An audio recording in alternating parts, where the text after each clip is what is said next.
Nothing says good morning better than a big bowl of biscuits and gravy, and that just so happens to be my son's favorite dish for breakfast lately.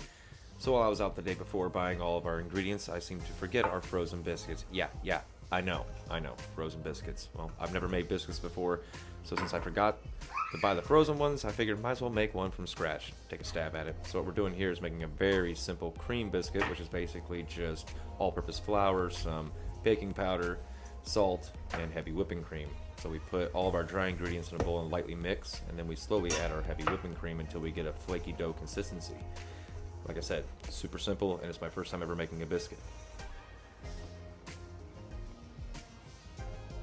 So after you have your dough made, you're going to sprinkle your cutting board with a little bit more flour, flatten this bad boy out to about 1/2 inch thick. Now you could use a biscuit cutter if you have one. I don't, because I don't make biscuits, so I just cut them into some really weird square shapes. I mean, hey, it seemed to work. The only thing to do after that is throw them on a tray and put them into the oven. Okay, so now with my funky shaped biscuits in the oven, it's time to start the star of the show, the gravy. About as simple as the biscuits here too. Simple ingredients, we have a pound of pork sausage, a 1/4 cup of flour, and roughly 1 to 2 cups of milk. I think I ended up using 3, and some salt and pepper. First step here is we want to brown our sausage. When I say brown, you want to brown it. You want some caramelization there to add depth to the flavor. And speaking of browning, I actually have to give a shout out to one of my coworkers who showed me this recipe. Showed it to me once, and I've used it religiously since. So shout out to Bob there. So what we're doing here is we are bypassing making a roux, which would be removing our sausage and using our drippings and flour and milk to make a roux. We're just skipping that process altogether and just combining our flour to our cooked sausage till it's well mixed, and then adding our milk slowly and bringing it to a simmer. And keep in mind, the one thing I have realized here is some people get worried that their gravy is looking a little too thin in the skillet. You gotta keep in mind that it's going to thicken. So I always like to make my gravy a little thinner than I would like, because it will thicken.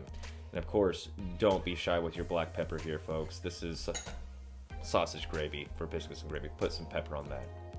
So we're gonna let our gravy tighten up here, and while that happens, let's talk about our biscuits. So the recipe that I read up on told me to have my oven preheated to 500 degrees. I want to slap whoever decided on that, but I did happen to say them before I totally burnt the bottoms here. They don't look the greatest, don't look the worst. Let's see how they look on the inside, though. Not too bad for my first time. Now this plate is for my son, so we're going to shred these biscuits up, and the only step after this is to smother as much or as little gravy as you want on top. And in this household, we don't skimp on the gravy. So at this point, the only thing left to do is whistle down the stairs to my boy, let him know his plate is ready, and have him dig in. But that's going to do it for today, guys. I highly recommend this recipe for breakfast, lunch, dinner. And as always, thanks for watching. I smell it. Yummy. That's homemade biscuits. Yummy.